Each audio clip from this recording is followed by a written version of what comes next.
नमस्कार, आप देख रहे हैं झकास भारत। मेरा नाम आदित्य है।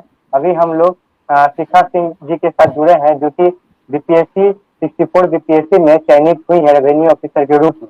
जिनसे हम लोग लाइव सेशन यहीं से स्टार्ट करते हैं। सबसे पहले मैम, आपका यहाँ पे स्वागत है हमारे झकास भारत के लाइव सेशन पर। Thank you so much for inviting me, Aditya. And at the same time, I'd like to apologize for the last video because of technical issue. मेरा लैपटॉप ऑफ हो गया था और सारे सवाल के जवाब नहीं दे पाई. So यहाँ पे सारा आंसर मिल जाएगा जो भी चाहिए लोगों को. जी मैम, सबसे पहले आप शॉर्ट में और हल्का सा डिटेल में अपना परिचय आप दीजिए मैम। जी, आदित्य देखिए, मेरा जो नेटिव गांव है सीतामढ़ी में है, बट पढ़ाई पूरा पटना से हुआ, कृष्णा निकेतन स्कूल से. और उसके बाद पीसीएम लिए हम, क्योंकि मैथ्स में काफ़ी अच्छा मार्क्स था तो फिर पीसीएम लिए. उसके बाद बीटेक करने के लिए देहरादून गए. वहाँ पे उत्तरांचल इंस्टीट्यूट ऑफ टेक्नोलॉजी से बीटेक किया. फिर एक प्राइवेट कंपनी में इंटर्नशिप था, लेकिन वो पेड था, वो ज्वाइन किए. बट मीनवाइल तभी लगा कि आज मतलब सर्विस के प्रति थोड़ा रुझान बढ़ा, क्योंकि देहरादून में ना आईएमए वगैरह हम लोग देखते थे, तो वहां से थोड़ा हुआ कि should go somewhere in service. उसके बाद से फिर सिविल सर्विसेज का दिमाग में आया और फिर पटना आना पड़ा because of a personal reason. तो मेरे पास मौका भी था, टाइम भी था, तो हम सोचे कि चलो ड्रीम तो है ही, साथ में इसकी तैयारी शुरू कर देते हैं. तो एक तरफ तैयारी शुरू हो गया और मैंने लॉ में भी एडमिशन ले लिया पटना लॉ कॉलेज में, ताकि मेरा लॉ पार्ट भी काफी अच्छा रहे और मीनवाइल इधर भी पूरा प्रिपरेशन शुरू हो गया. मैम, थोड़ा अपना सीतामढ़ी के ग्रामीण परिवेश के बारे में थोड़ा बताएं मैम। जी, कैसा ग्रामीण परिवेश है? देखिए, मेरा जो विलेज है ना, इसका फरचैया नाम है, और ये बहुत रिमोट विलेज है, बॉर्डर एरिया में, नेपाल के बॉर्डर से थोड़ा सा सटा हुआ है. मतलब Nepal is just 5 to 6 kilometre from our village. तो हमारा तो बहुत ही रिमोट एरिया है. बट ये है कि हमारे पेरेंट्स पढ़े लिखे, मतलब पापा काफी आगे तक पढ़े और उनको एजुकेशन का. थोड़ा इस साइड हो जाइए, थोड़ा इस साइड हो जाइए आप, इस साइड थोड़ा शक्ल आपको ठीक नहीं दिख रहा है, बस। देखिए, क्या है कि गांव में पापा लोग थोड़ा पढ़े, उसके बाद उनको फिर एजुकेशन का वैल्यू समझ में आया. मतलब ऐसा गांव जहाँ पे आपको नमक लेने के लिए 2 घंटे ट्रैवल करना पड़े, आप समझ सकते हैं कि वो कैसा रिमोट विलेज होगा. बट अब चीजें थोड़ी बदल गई हैं और थैंकफुली मेरे पेरेंट्स को एजुकेशन का वैल्यू समझ में आया, जिसके कारण कि हम लोग भी इतना पढ़ पाए. मेरे पापा कभी नहीं रोके कि अच्छा तुम इंजीनियरिंग की हो, लॉ की हो, तो अब you should look for marriage और समवेयर. वो अभी भी बोलते कि अगर तुमको अभी रैंक इम्प्रूव करना है या कोई हायर एग्जाम्स देना है तो यू आर मोस्ट वेलकम, तुम अपना करियर बनाओ, तुम्हारे अंदर पोटेंशियल है तो तुम दो. तो ये एक बहुत बड़ा चीज है. और मेरे गांव में सबसे अच्छा क्या है कि जब ये क्वालिफाई हो गया ना, तो मेरे गांव में लोग बहुत खुश थे कि चलो हमारे यहाँ से हमारी कोई बेटी की है, तो उनको थोड़ा मोटिवेशन मिला कि वो अपनी बेटियों को थोड़ा बाहर भेजे, पढ़ाए. तो समझिए कि कुछ ऐसा है. और गांव तो मतलब जैसा होता है, सिंपल लाइफस्टाइल और एकदम ट्रेडिशनल तरीका, वही है, वैसा ही प्रॉपर गांव है. मैम, आपने वहाँ के बारे में बताया, तो मैम आप अपने गांव से और अपने घर से आप पहली सिविल सर्वेंट के रूप में चयनित हुई है क्या? जी, मेरे यहाँ से मैं पहली लड़की हूँ, मतलब मेरे घर से और इवन मेरे गांव से जो एग्जामिनेशन निकाली है. तो एक्चुअली ये बहुत बड़ा बात हो रहा है, और लड़की है तो और भी बड़ा बात है. But I am telling you कि जिस दिन से रिजल्ट आया है ना, मेरी फैमिली तो खुश है ही, बट गांव के लोग they are more than happy. वो बस है कि मतलब चलो कोई गया अपने यहाँ से, they are very happy. Yes ma'am, आपने पढ़ाई के बारे में बताया कि मैंने अपने स्कूलिंग की कृष्णा निकेतन जो ट्रांसपोर्ट नगर में. मैम, कहाँ से कहाँ तक आपने वहाँ से पढ़ा और अभी वर्तमान में आप कहाँ पढ़ाई कर रही हैं? एट प्रेजेंट जो मेरा है, एट प्रेजेंट तो हम पटना लॉ कॉलेज में फाइनल ईयर के स्टूडेंट है. मेरा एक्चुअली फाइनल सेमेस्टर अभी बाकी है, जो पॉसिबली हम दे भी देंगे, क्योंकि ज्वाइनिंग में अभी 4-5 महीने लगने वाले हैं और हमारा सिर्फ एक लास्ट सेमेस्टर बाकी है. तो हम चाहते हैं कि पटना यूनिवर्सिटी का एक डिग्री रहे मेरे पास. और मेरा पूरा स्कूलिंग कृष्णा निकेतन से हुआ, ट्रांसपोर्ट नगर में जो है आप बोल रहे हैं, वहां से ही मेरा पूरा स्कूलिंग हुआ. देहरादून गए, देहरादून में एक ये है कि बहुत एक्सपोजर मिला, बहुत सारी लाइफ के बारे में पता चला कि ये सब चीजें भी होती हैं दुनिया में, बहुत हर चीज के बारे में इंफॉर्मेशन मिला, थोड़ा दिमाग खुला. और फाइनली जब पटना लॉ कॉलेज में आए तो बिहार को जानने का मौका मिला, जो ग्राउंड रूट पे है बिहार. पटना में आप रह के बिहार को नहीं समझ सकते हैं until and unless you come in contact with people who are from rural background. तो पटना यूनिवर्सिटी में ना बिहार को आप पूरी तरह से जान लेंगे, हर बैकग्राउंड के स्टूडेंट है वहाँ पे। मैम कुछ क्वेश्चन भी नीचे आ रही है, कॉलेज स्टूडेंट के लिए स्ट्रैटेजी क्या होना चाहिए मैम, पढ़ाई के दौरान क्या स्ट्रैटेजी होना चाहिए? देखिए बहुत सिंपल है ये, ठीक है। क्या है ना कि हम लोग थोड़ा कॉम्प्लेक्स कर देते हैं और मे बी ओवर मटेरियल के कारण शायद ये प्रॉब्लम हो रहा है। जब भी आप कोई एग्जाम टारगेट करें, आप सबसे पहले आप सिलेबस खरीदिए उस एग्जाम का। 30 रुपया का सिर्फ सिलेबस का बुकलेट आता है। Do not by anything, just a syllabus. आप उसमें पढ़िए कि क्या क्या दिया हुआ है, कौन कौन सा टॉपिक है। अगर आपको बुक्स नहीं खरीदना, इट्स ओके, आप टॉपिक लीजिए, आप एक एक टॉपिक अपना तैयार कीजिए। चाहे आप एनसीईआरटी से कीजिए, आप रेफरेंस बुक से कीजिए, वो आपके कंफर्ट जोन पे है, लेकिन आप सिलेबस लीजिए, that is very important. Syllabus लेके उसको पढ़िए। एनसीईआरटी या कोई भी बेसिक बुक से आप पहले पूरा टॉपिक को एक बारी में कंप्लीट कर लीजिए। उस वक्त आप याद मत कीजिए, आप बस उसको पढ़िए, ठीक है। उसके बाद आप प्रीवियस क्वेश्चन का बुकलेट लीजिए पिछले 10 साल का, और आप ये देखिए ना कि कौन से सब्जेक्ट से ज्यादा सवाल आ रहा है। अगर हम बीपीएससी की बात करें तो हिस्ट्री से लगभग 30 सवाल आता ही आता है, ठीक है। तो आपको अपना टाइम डिवाइड करना होगा कि अगर मैं दिन भर में 8 घंटा पढ़ता हूँ तो मुझे 3 घंटे हिस्ट्री को देना है, मेरे को 1 घंटा न्यूज सुनना है, मेरे को 2 घंटा न्यूज़पेपर पढ़ना है, ठीक है। और ये प्रोसेस ना काफी लंबा है, तो आपको ये भी ध्यान रखना है कि आप खुद का मोटिवेशन कैसे बनाए रहेंगे। आप क्योंकि एक रूम में बैठ के तैयारी करना पड़ता है ना, तो आपको तो सबका ख्याल रखना है, अपने माइंड को हेल्दी रखना है, उसमें आपको खुद को मोटिवेटेड भी रखना है, आपको कॉलेज भी करना है। तो यू हैव मतलब time management is everything, time management is everything. अगर आप सुबह में वॉक करते हैं, उस वक्त आप ईयरफोन लगा के न्यूज सुन लो, तो आपका न्यूज कवर हो जाएगा, ठीक है। आप कॉलेज से जी मैम, जी मैम, जी। हाँ, आप कॉलेज से सॉरी बोलिए। आप कॉलेज से आते हैं तो उसके बाद आप 2 घंटा रिलैक्स करने के बाद अपना टाइम फ्रेम बनाइए। और ये जो लोग बोलते हैं ना 12 घंटा, देखिए 12 घंटा नहीं करना है, आप 6 घंटा कीजिए, पर आप हर दिन कीजिए। It should be without a break. No matter आपके यहाँ पूजा है, आपके यहाँ शादी है, it should be done without a break till you crack the examination. ये एक मोटो होना चाहिए। चाहे शादी हो, पार्टी हो, आप सब कर लो, लेकिन आप अपना रूटीन नहीं छोड़ो। ये जिससे हो जाएगा ना, वो कर लेगा। मैम एक क्वेश्चन आया है, आप अपने लॉ की पढ़ाई के साथ साथ बीपीएससी की तैयारी को कैसे कंटिन्यू रखती हैं? आप अपना टाइम टेबल मैनेजमेंट कैसे करती हैं? कितने लोग ऐसे हैं जो पढ़ाई और जॉब के साथ पढ़ाई करते हैं? मैम थोड़ा इसमें तो संक्षिप्त में बात रखिए। देखिए मेरे साथ क्या होता है कि हम थोड़े अर्ली राइजर हैं, तो मेरा है कि हम 5 बजे उठ जाते हैं। अपना 5 से 6 मेरा वॉक का है कि 1 घंटा हमको वॉक करना ही है, मॉर्निंग एंड इवनिंग। तो वॉक के दौरान कुछ न्यूज वाला सुन लिए, या यूट्यूब पे कुछ आ रहा है इंटरेस्टिंग तो सुन लिए, कुछ नहीं आ रहा है तो गाना ही सुन लिए खुद को थोड़ा एंटरटेन रखने के लिए। उसके बाद मॉर्निंग में हम अपना न्यूज़पेपर कवर कर लेते थे कॉलेज जाने से पहले, न्यूज़पेपर और उसका नोट्स, ठीक है। कॉलेज से आगे कौन सा पढ़ती हैं? न्यूज़पेपर कौन सा पढ़ती हैं? न्यूज़पेपर 2 है मेरा, टाइम्स ऑफ इंडिया और हिंदुस्तान। आप लोग कोई और भी रेफर पढ़ा जाए और कैसे पढ़ा जा सकता है उसको? जैसे कि मैं बता रही हूँ, क्या देखिए न्यूज के कहाँ से सवाल बनता है ना, जैसे कि एमसीक्यू में आ जाता है कि बिहार में इलेक्शन हुआ तो कौन सा ईवीएम मशीन यूज हुआ। तो जब न्यूज आता है ना इलेक्शन से रिलेटेड, तो हम बस ये पढ़ते हैं कि अच्छा इलेक्शन होने वाला है बिहार में। उसमें से आपको छानना है कि वो क्या सवाल कर सकते हैं। वो ईवीएम मशीन पे सवाल कर सकते हैं कि कौन सा मशीन यूज हुआ, वो कितने फेज में हुआ, ठीक है। इस तरह का आपको डेटा न्यूज से ही मिलेगा। तो आप जब पढ़ते हैं ना, तो आपको ध्यान रखना है कि अच्छा इसमें से ये डेटा है, आपको डेटा बस रख लेना है। न्यूज़पेपर तो बहुत बड़ा होता है, लेकिन उसमें से आप डेटा निकालेंगे तो मुश्किल से आधा पैरा का आपके पास डेटा रहेगा। अब जैसे कि वैक्सीन से रिलेटेड रहता है कि वैक्सीन में इतने फेज हैं, तो वो आ सकता है कि फेज का क्रोनोलॉजी बताइए वैक्सीन का, यू नेवर नो, वो आ सकता है। पहला वैक्सीन जो आया उसका नाम आ सकता है। तो आपको ये सब चीज थोड़ा सा दिमाग में रखना होता है। और करंट अफेयर का क्या है कि अगर आप नोट्स बनाओगे ना, तो कहीं ना कहीं वो आपके सबकॉन्शियस माइंड में रहेगा। तो इसलिए notes making is very important. और न्यूज़पेपर आप अपने कंफर्ट से, ठीक है।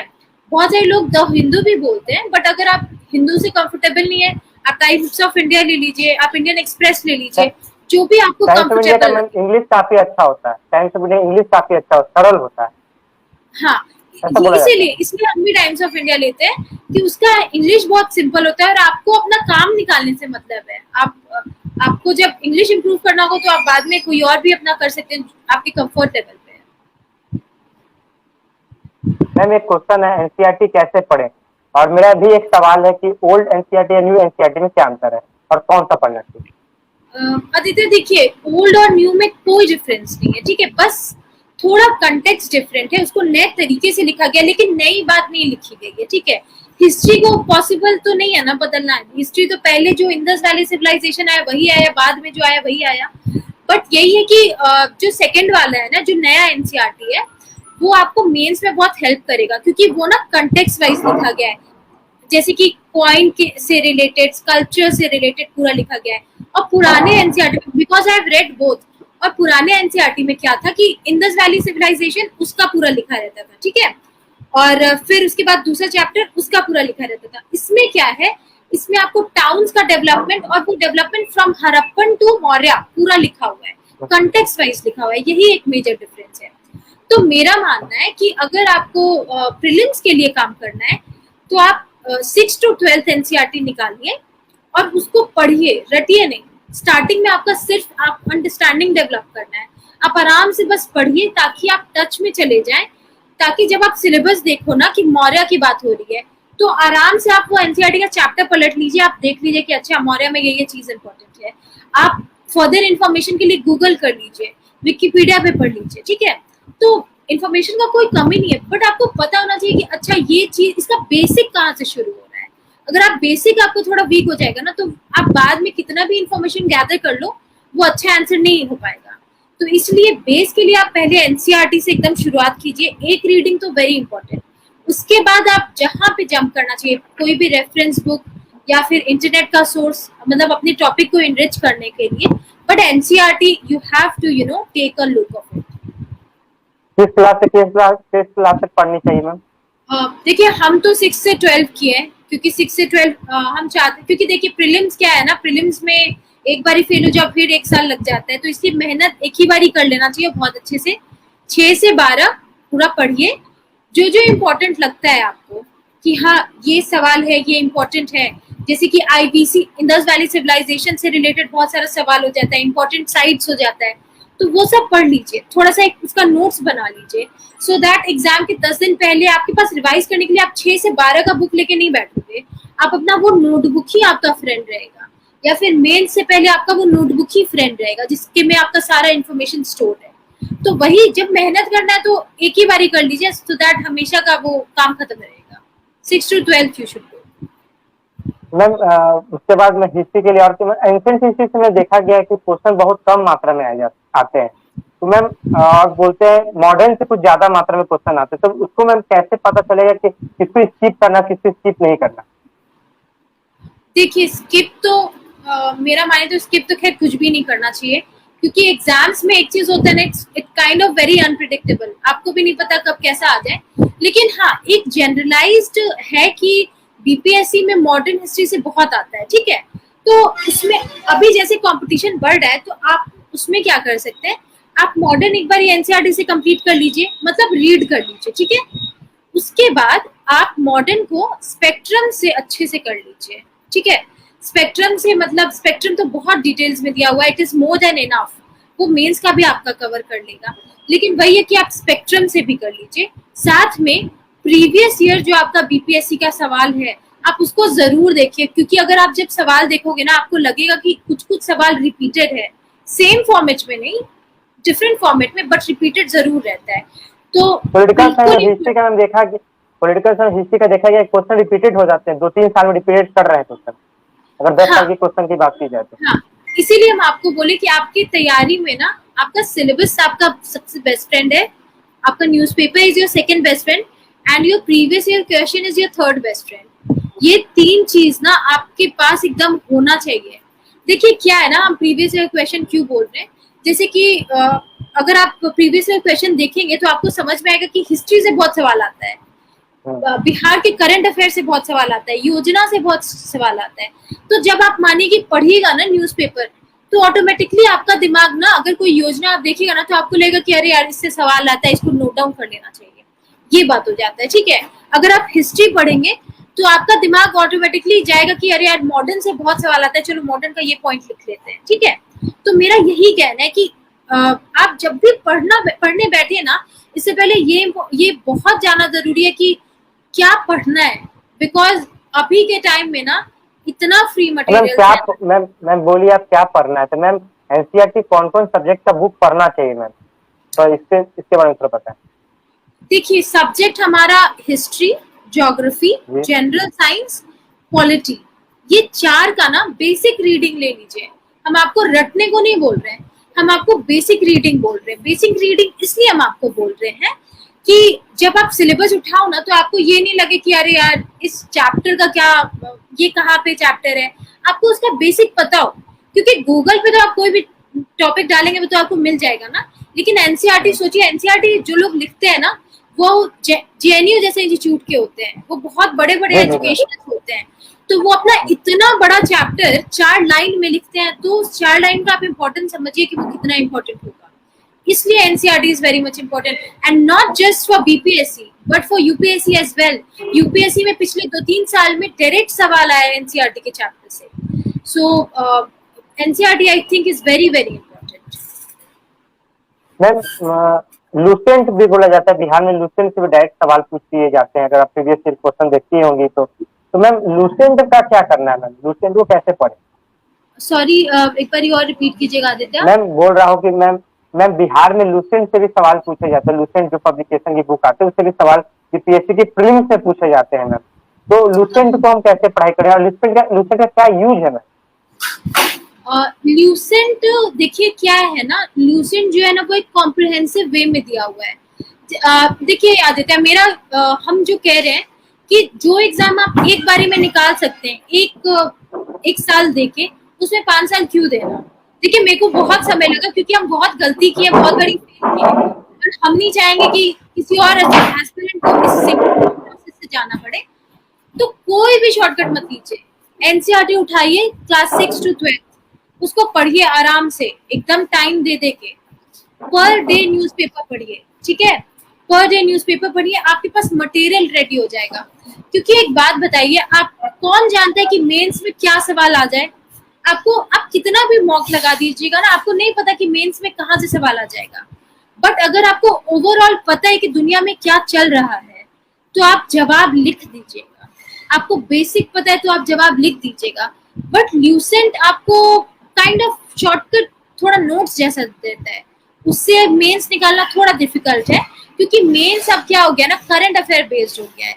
अब आपसे सिर्फ पॉलिटी में ये नहीं पूछता है कि गवर्नर का क्या पावर और फंक्शन है, उसको प्रेजेंट कॉन्टेक्स्ट में पूछ देगा कि व्हाट इज हैपनिंग नाउ, या फिर आज के परिवेश में गवर्नर का रोल ये। तो आपको पता होना चाहिए कि एट प्रेजेंट गवर्नर के साथ क्या क्या न्यूज बन रहा है, कौन कौन से स्टेट में क्या क्या हो रहा है, ठीक है।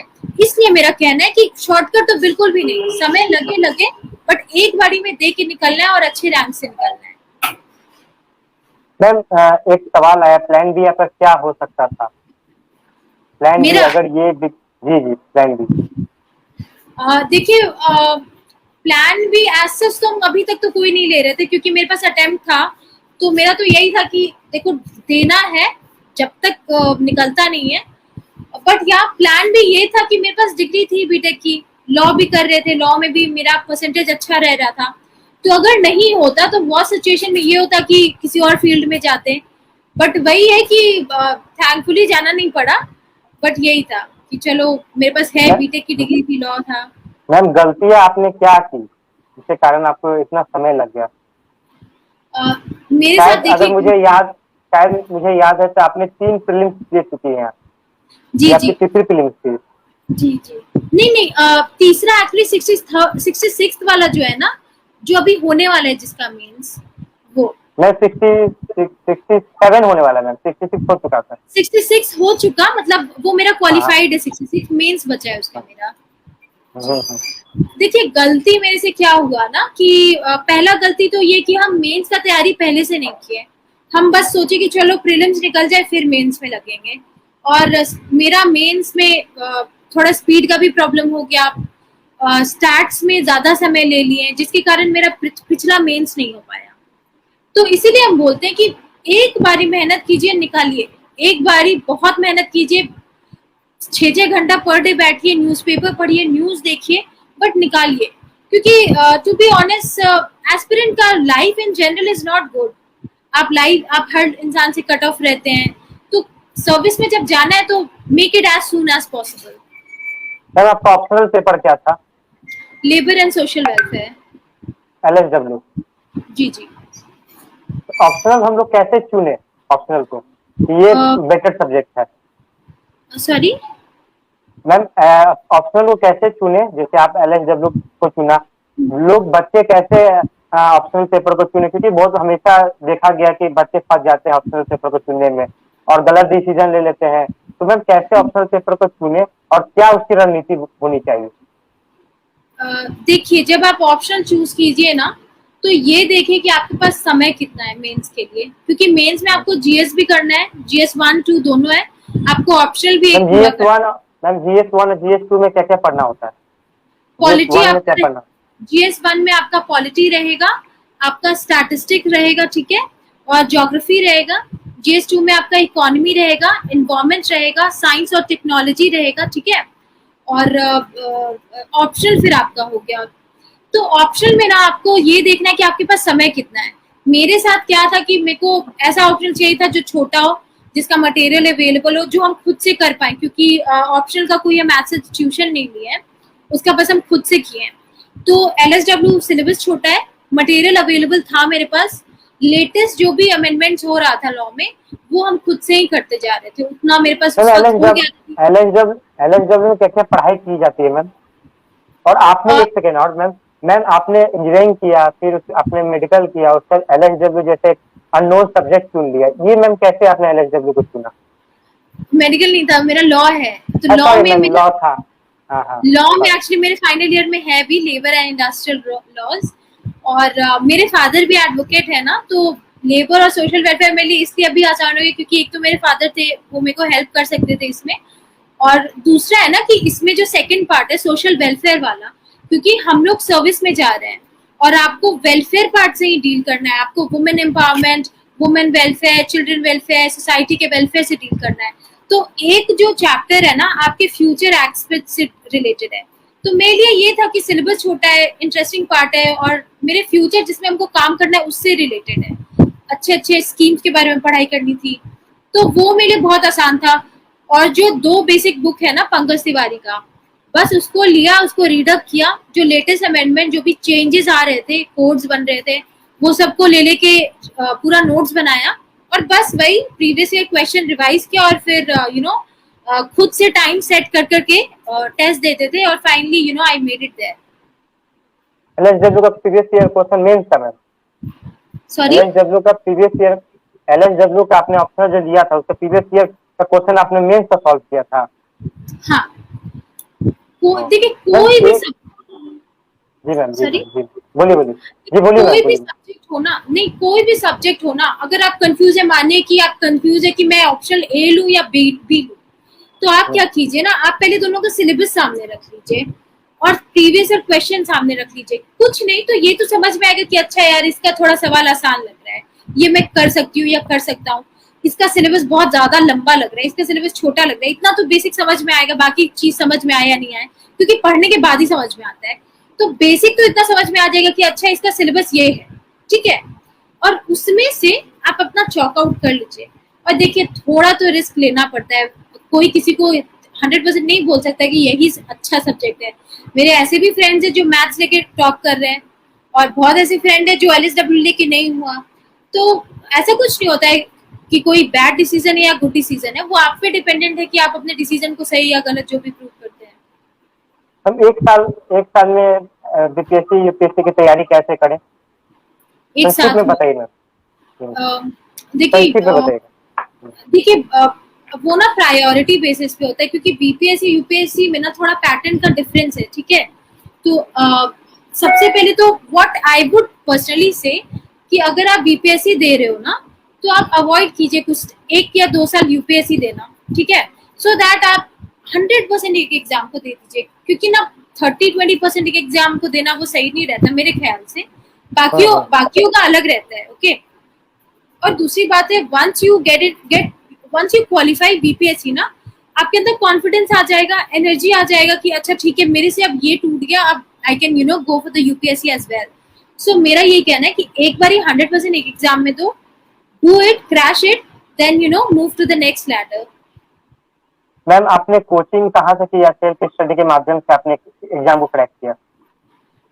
जी मेरा फेम ट्यूशन करके है बोरिंग रोड में, वहाँ मेरे एक टीचर है, तो उनसे ही गाइडेंस और बाकी चीज ले रही थी।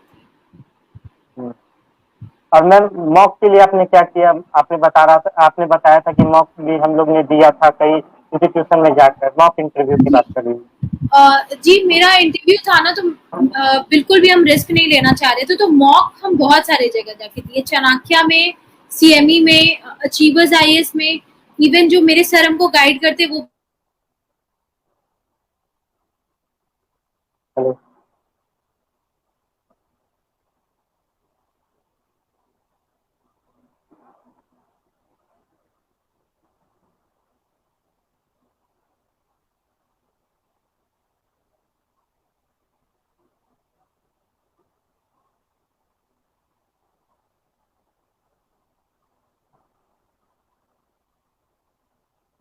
हेलो मैम, क्या सुन पा रही हैं?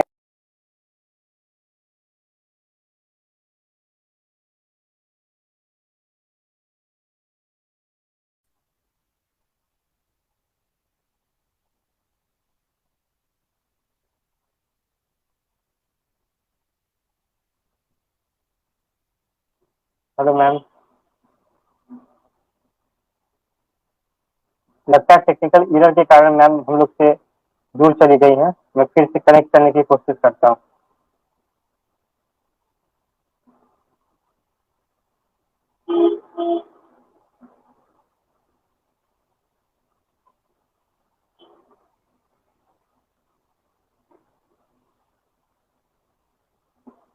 मैम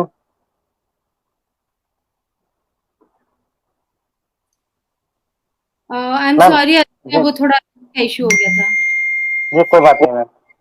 मैम हम लोग थे कोचिंग के बारे में बात कर रहे थे मैम। जी जी देखिए, कोचिंग मेरा वही फेम का जो था वो था, और मॉक के लिए हम बहुत सारे जगह गए जैसे हम आपको बताएं, बट एट द एंड बस हम एक बात बोलेंगे कि इंटरव्यू आपका पर्सनालिटी है, आप जो अंदर हैं, तो आप जैसे ही तैयारी में आइए ना, आप खुद को ऑफिसर समझ लीजिए, और खुद को ऐसा बंदा समझिए जो सोल्यूशन देखता है, ना कि प्रॉब्लम देखता है, और एकदम पॉजिटिव इंसान, एकदम पॉजिटिव। अगर आपको कुछ नहीं आता ना इंटरव्यू में जाने से पहले, खुद को बस बोल दी कोई बात नहीं, हम आई डोंट नो बोल के चले आएंगे, लेकिन हम अच्छे से बोलेंगे, ठीक है? क्योंकि देखिए एडमिनिस्ट्रेशन में आपको, जब हम जाएंगे एडमिनिस्ट्रेशन में, हमें हर चीज का सोल्यूशन नहीं मिलेगा, हमें खुद बनाना है, और अगर सोल्यूशन नहीं है तो हमें टैकल करना है सिचुएशन को। तो you should have that level of confidence in you, और बस आराम से जाना है, उनको अच्छे से विश करना है। If you know the answer, answer it very politely. If you do not know, just simply fold your hand and say I'm sorry sir, I should have known. तो मेरे को यही मंत्र मिला था जितना भी जगह मॉक दिए, and it really worked well. Ma'am current affairs Bihar specific question के लिए हम पढ़ाई करें मैम? करंट अफेयर के लिए जो हम आपको हिंदी न्यूज़पेपर बोले ना, वो हम बिहार के लिए स्पेसिफिकली बोले, क्योंकि देखिए क्या है कि टाइम्स ऑफ इंडिया में बहुत ज्यादा रीजनल नहीं कवर रहता है।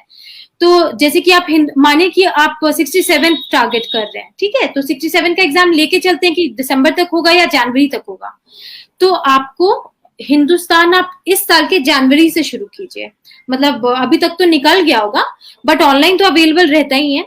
आप पढ़िए, और आपको जो भी डेटा मिलता है, अगर आपको ये डेटा मिलता है कि बिहार में ट्री कवर बढ़ा है, क्योंकि अभी जस्ट हम लोग एनवायरमेंट डे सेलिब्रेट किए, और एक डेटा आया था कि फॉरेस्ट कवर बढ़ा है, ट्री कवर बढ़ा है स्टेट का, और या फिर तो आप वो सब लिखिए कि ये योजना। क्वेश्चन कैसे चिन्हित करेंगे कि ये आ सकता है, क्योंकि मटेरियल तो बहुत सारे पेपर में।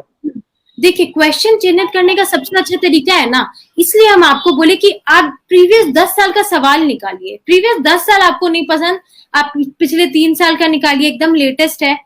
तो उसमें ना जैसे कि लिखा रहेगा कि अच्छा ये योजना लॉन्च हुआ इस डेट को, या फिर ये योजना लॉन्च हुआ, इसका एलिजिबिलिटी क्राइटेरिया क्या है।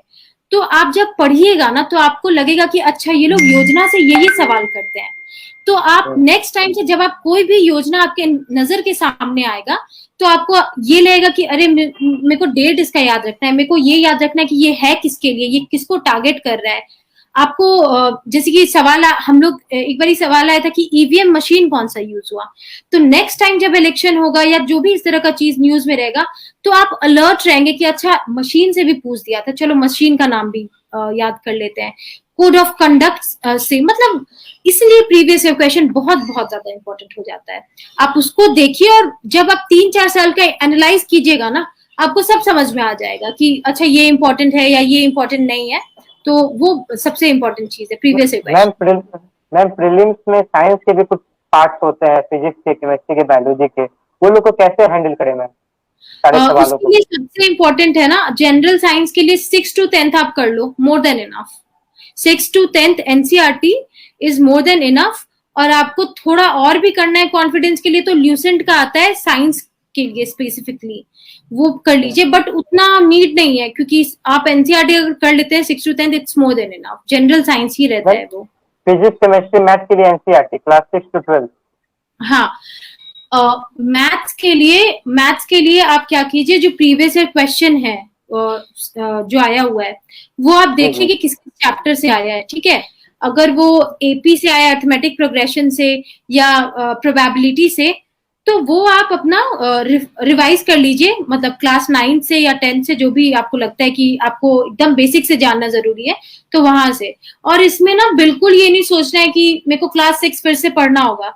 देखिए, you are opting to be the officer, state का तो कम से कम ये बहुत हाईएस्ट लेवल का एग्जाम है ना, तो उसमें बिल्कुल भी आलस नहीं करना कि क्लास 6 निकाल के फिर से पढ़ना है, पूरा पढ़ लेना है एक बारी में। मैम आंसर राइटिंग आप कैसे की और कैसे करना चाहिए? आंसर राइटिंग का मेरा क्या एक फंडा था कि हम 5-6 सवाल ले लेते थे, कुछ भी प्रीवियस ईयर का या फिर अभी जो लेटेस्ट चल रहा है उससे related, and I use to complete it within 2 or 3 days। मतलब रीडिंग के साथ कभी अपना लिखने बैठ गए या कुछ भी, कहीं से भी सवाल ले लिए, क्योंकि बुक्स तो बहुत रहता था ना, मॉक का भी बहुत सारा बुक्स रहता था, तो उससे लिख लेते थे। बट एग्जाम के 1 महीना पहले से ना हम टाइम सेट कर करके लिखना शुरू कर दिए हैं कि स्टैटिस्टिक्स का 2 सवाल दे के और उसको लिमिटेड टाइम में करना है, क्योंकि वहां पे ना टाइम का ही गेम है बस। वहां पे आपको आप लाते थे क्या? क्वेश्चन आप कहाँ से लाते थे कि ये क्वेश्चन तो हमको सॉल्व करना है, या देखिए क्वेश्चन को ही देखते हैं? देखिए प्रीवियस ईयर क्वेश्चन करते थे, बट आपको मार्केट में मिल जाएगा मॉक टेस्ट के लिए, मेंस के लिए, तो वो भी आप लगा सकते हो। मतलब आप ले आइए, क्योंकि क्या है कि मार्केट में नया नया जो आता है ना वो लेटेस्ट का करंट अफेयर कवर किया रहता है, तो आप आने वाले एग्जाम के लिए तैयारी मॉक से कर सकते हैं कि वो लेटेस्ट कवर किया रहेगा और आपके पास फिर क्या क्या मटेरियल बन पाएगा उससे रिलेटेड। मैम आपने इंटरव्यू फेस किया, मैम इंटरव्यू में किस तरह का माहौल होता है, एक इंटरव्यू पैनल का किस तरह का माहौल होता है, स्टूडेंट को कैसे फेस करना चाहिए, मैम थोड़ा इसके बारे में जवाब दीजिए। जी, देखिए इंटरव्यू ना जब आपका मौका आएगा या जो भी एस्पिरेंट का मौका आएगा उनको लगेगा, उनको बहुत वैसा लगेगा ना कि क्या होता है अंदर में, लोग क्या करेंगे, बट कोई भी टेंशन का बात नहीं है। आप ऑफिसर बनना चाहते हैं और वो आपको ऑफिसर बनाना चाहते हैं, ठीक है, तो ये ऐसा वाला सीन है। और जब आप रूम में जाएंगे ना इंटरव्यू रूम में, उससे पहले काफी प्रोसेस होता है, document verification and other process. तो वहां पे क्या है कि आप रूम में जाएंगे, अंदर में 5-6 मेंबर्स रहते हैं, वो एक सेमी सर्कल में बैठे रहते हैं, ठीक है। आप सामने बैठोगे और आपको अपना नाम नहीं बताना होता है वहां पे, आप बस गुड मॉर्निंग विश करोगे। आपसे बोर्ड मेंबर्स जो होंगे, चेयरमैन, वो आपसे पूछेंगे सवाल, आप जवाब दीजिए अगर आपको आता है। अगर आपको नहीं आता है आप बहुत पोलाइटली सॉरी बोल दीजिए, उसमें कोई शर्माने या घबराने का बात नहीं है, और बस उनको अच्छे से हैंडल कीजिए। आप जैसे अगर पैनिक करोगे ना, सर पे पसीना आया या हाथ थोड़ा सा ट्रेम्बल हुआ, तो उसमें से सारे लोग आपको ऑब्जर्व करते हैं, आपके मूवमेंट को, आई मूवमेंट को, सब कुछ ऑब्जर्व करते हैं। तो बस आप ये सोचिए कि आपको बनना है और उनको बनाना है, तो एकदम आराम से, वो बस आपको जानना चाह रहे हैं, तो बस आराम से बात कीजिए। किस तरह के लोग वहाँ पे होते हैं, किस फील्ड के लोग वहाँ पे बोर्ड के मेंबर्स होते हैं मैम? देखिए वहाँ पे ना जो सीनियर आईएएस होते हैं वो भी रहते हैं, जो बड़े बड़े एजुकेशनिस्ट रहते हैं वो भी रहते हैं, क्योंकि क्या है कि हम सब बहुत डाइवर्स फील्ड से जाते हैं। टेक्निकल फील्ड भी रहता है हमारा, बहुत आर्ट्स के भी स्टूडेंट रहते हैं, तो वहाँ पे ऐसे ऐसे एक्सपर्ट्स बैठे रहते हैं। टेक्निकल फील्ड के हो तो वो आपसे टेक्निकल कुछ पूछ देंगे, अगर आप स्पोर्ट्स के हो तो वो आप उनसे वैसे कुछ पूछ देंगे, अगर आपका हॉबी कुछ उस तरह का है, स्पोर्ट्स है या नॉवल है, तो वो उस बारे में भी आपसे कुछ भी पूछ सकते हैं। तो इस तरह का रहता है कि बहुत डाइवर्स फील्ड के लोग रहते हैं। मैम आप प्रशासनिक अधिकारी बन चुकी हैं, सिविल सर्वेंट बन चुकी हैं, आप एक महिला भी हैं। आप नई महिलाओं को जो भी बीपीएससी यूपीएससी की तैयारी कर रही है या यंगेस्ट महिलाओं को आप क्या संदेश देना चाहती है मैम, क्योंकि आप देखिए सबसे सक्सेस लेडी है? Yes ma'am. देखिए मेरा बस यही कहना है किसी भी महिला को या किसी भी कोई भी लड़कियों को भी, कि फाइनेंशियली इंडिपेंडेंट होना बहुत ज़रूरी है और इंडिपेंडेंट होना बहुत ज़रूरी है। आप जब तक किसी के ऊपर निर्भर हैं, you can not have empowerment. Empowerment के लिए सबसे ज़्यादा इम्पोर्टेंट है कि आप इंडिपेंडेंट बनिए, और सबसे अच्छा तरीका एम्पावरमेंट के लिए 2 ई का हम लोग बात करते हैं, employment and education. So education लेके आप एम्प्लॉयमेंट लीजिए, फिर आप एम्पावर्ड हो सकते हैं। तो हम तो यही बोलेंगे कि अभी बहुत अच्छा मौका है। बिहार गवर्नमेंट 33% रिजर्वेशन दी हुई है वुमेन को, just so that they want to increase the number of women in administration. तो हम तो चाहेंगे कि जो भी तैयारी करनी है आप जरूर पढ़ो, क्योंकि आपका अकेले का इंडिपेंडेंट होने का मतलब है कि your entire family will be proud of you, and आपके साथ साथ एक पूरा का पूरा परिवार एम्पावर्ड हो जाएगा। तो you should go for it. आप किस क्षेत्रों में काम कीजिएगा मैम सिलेक्शन के बाद, जब आप ज्वाइनिंग कीजिएगा तो? जी आदित्य, देखो इसमें ना हायरार्की है, पहले रेवेन्यू ऑफिसर, फिर सर्कल ऑफिसर, फिर डेप्यूटी कलेक्टर, और फिर बाकी आगे का हायरार्की है। तो जो मेन काम है हमारा वो लैंड से रिलेटेड है, डिस्प्यूट हो गया, म्यूटेशन हो गया, ये सारी चीज़ों से है। हाँ, और टैक्सेस वगैरह के बारे में भी पढ़ना है, उसके बारे में मुझे खास अभी नॉलेज है नहीं, वो तो ट्रेनिंग पीरियड में जाएंगे तो पता चलेगा। बट ये सब से रिलेटेड थोड़ा बहुत काम है, और सीईओ के अंडर डिजास्टर मैनेजमेंट भी रहता है, ठीक है, तो वो भी एक है। जी। मैम इसकी ट्रेनिंग कहाँ होगी? इसकी ट्रेनिंग कहाँ होगी आपके विभाग की? अभी तक तो बीपार्ड में सुनने में आ रहा था कि बीपार्ड पटना में होता है, बट लेट्स सी कब का होता है, क्योंकि अभी कुछ भी श्योर नहीं है ना, कोविड के कारण सिस्टम थोड़ा सा डिस्टर्ब है, तो I am not really sure कि कहाँ पे होगा। मैम आपने बीपीएससी क्लियर किया, क्या भविष्य में आपको उत्तर यूपीएससी भी क्लियर करते हुए क्या हम लोग देख सकते हैं? क्या मूव कीजिएगा क्या आप? आदित्य, टू बी ऑनेस्ट, देखिए मेरे को सिस्टम में जाना था, वो हम चले गए। बस मेरा यही है कि काम अच्छे से करके I have to get at better place, थोड़ा अच्छा लोग को भी थोड़ा सर्विस दे पाए। बाकी लेट्स सी, अच्छा तो करना ही चाहिए लाइफ में, progress is very much important. Ma'am Patna university से आप आती हैं, जहाँ का इतिहास कहा जाता है इसका ऑक्सफोर्ड है, देश का 7वां सबसे पुराना विश्वविद्यालय है। लोग आज बिहार में तो जरूर बोलते हैं कि आज पटना यूनिवर्सिटी में, चाहे बिहार के कई स्थित यूनिवर्सिटी कॉलेजों में पढ़ाई नहीं होती है, वहाँ पे राजनीति पटना यूनिवर्सिटी बहुत ज्यादा होती है। कई पटना यूनिवर्सिटी में नेताओं को भी जन्म दिया। मैम आप जैसे अधिकारी बनकर सिविल सर्वेंट के रूप में जाती हैं, तो मैम क्या यूनिवर्सिटी आज भी अपने पुराने इतिहास को लेकर काम कर रही है क्या? Aditya, you are also from the same university and I am also that part of that university. आपको इतना बस पता चल जाएगा जब आप इस यूनिवर्सिटी में आओगे ना, कि जो रियल लाइफ होता है ना, real life is mixture of everything, the good, the bad and everything. बस अच्छा वो एक आइडियलिज्म वाला स्टेट है कि सब अच्छा। हर यूनिवर्सिटी में अपने प्रॉब्लम्स हैं और हर यूनिवर्सिटी का अपना एक वो है। पटना यूनिवर्सिटी में जो हमको आके लगा कि यहाँ पे अच्छा तो बहुत ज्यादा है, मतलब हम तो बहुत कुछ सीखे हैं, मौका बहुत मिलता है, इतना कंपटीशन होता है, सब कुछ है। बट हाँ, थोड़ा बहुत इश्यूज कहाँ नहीं होता है आदित्य, आप भी जानते हो। बट आप ये भी तो सोचिए ना कि युवा नेता और लीडरशिप ये भी तो इम्पोर्टेंट है सोसाइटी के लिए। एडमिनिस्ट्रेटर इम्पोर्टेंट है तो young leaders are also important for the society. And yes, we also should know that problems are everywhere. आप बस पटना यूनिवर्सिटी के कंटेक्स्ट में नहीं देख सकते, बट हाँ at the same time I want to say कि पटना यूनिवर्सिटी को उसके ग्रेटनेस पे देखने का मेरा भी बहुत दिल है। हम जरूर चाहेंगे कि पटना यूनिवर्सिटी फिर से उस लेवल पे रहे जहाँ पे वो एक समय पे रहा करता था। सर आप सेलेक्ट हो गए, यूनिवर्सिटी से भी आती हैं आप अपने जूनियर्स के लिए क्या संदेश देना चाहती हैं? आपके जो जूनियर्स देखिए हैं, चाहे वो स्कूल के हो चाहे वो कॉलेज के हो, क्या संदेश देना चाहेंगे? देखिए जूनियर्स को तो हम यही बोलेंगे कि प्लीज डू गुड।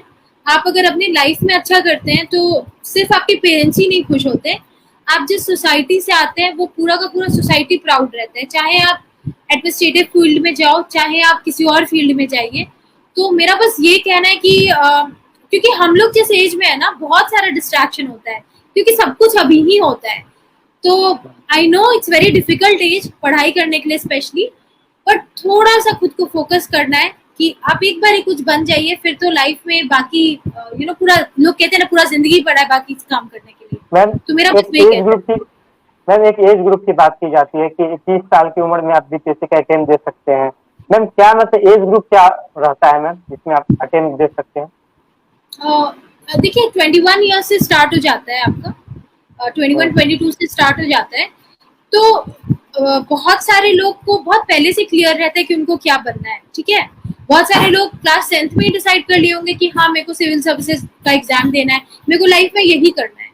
बट बहुत सारे लोग मैम 21 साल की उम्र से स्टार्ट किया जाता है, मतलब आप भर सकते हैं फॉर्म, एग्जामिनेशन में बैठ सकते हैं, ठीक है। जी और मैम इसका कितना अटेम्प्ट दे सकते हैं? जैसे यूपीएससी में बोला जाता है कि 6 अटेम्प्ट दे सकते हैं, तो जी बीपीएससी में कितना अटेम्प्ट दे सकते हैं?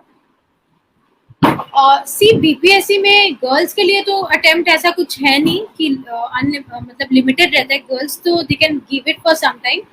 बॉयज का मेरे को थोड़ा डाउट हो रहा है कि उनका कुछ लिमिटेड है या नहीं। तो उसके लिए ना आप जब आप सिलेबस लोगे ना, एक बुकलेट आता है सिलेबस बीपीएससी का, उसमें आपको सारा डिटेल्स लिखा रहेगा कि आपको पुलिस में जाना है तो मिनिमम हाइट कितना होना चाहिए, विजन के बारे में भी, मतलब उसमें सारा डिटेल्स रहता है। तो हम तो यही बोलेंगे जो भी एस्पिरेंट हो, बी अ गर्ल और बॉय, आपको अगर एग्जाम देना है, आप सबसे पहले जाके वो 30 रुपए वाला एक सिलेबस ले लो। वो बीपीएससी ऑफिस के बगल में मिलता है, शॉप वगैरह है उधर, या फिर अशोक यस सर। राजपथ पे भी मिल जाता है। Get your self a syllabus, उसको रट लो सिलेबस को कि क्या सिलेबस है, क्या क्या क्राइटेरिया है। क्योंकि ये नहीं कि बाद में जाके एग्जाम क्वालिफाई कर लिया और पता चला कि you are not eligible for this post, ठीक है।